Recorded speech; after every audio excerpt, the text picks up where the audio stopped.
bafethu mina ndi-right ngamaZulu. Uthi kanjani? Being in a relationship with a Zulu man is just waste of time. Indoda mayibe umZulu. Abanangqondo. Hayibo! Utakiwe.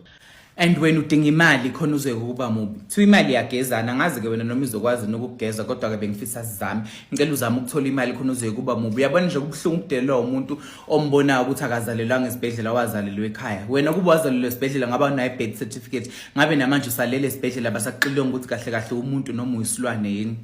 Lokho Ingqondo abisele elebha wadi dema beqeda kuzala. Into abayaziyo nje ukudla inyama enhloko. uyini wena? Umhlaba wonke from Cape to Cairo, Madagascar to Morocco. Ngilethele indoda eyi-1 enganama mistake uyibeke la.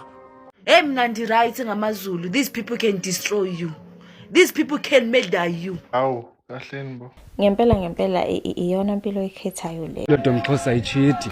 It's either ayilibele uba iyajola okanye inhliziyo yayo yeyahekho kodwa ayichiti indoda omXhosa.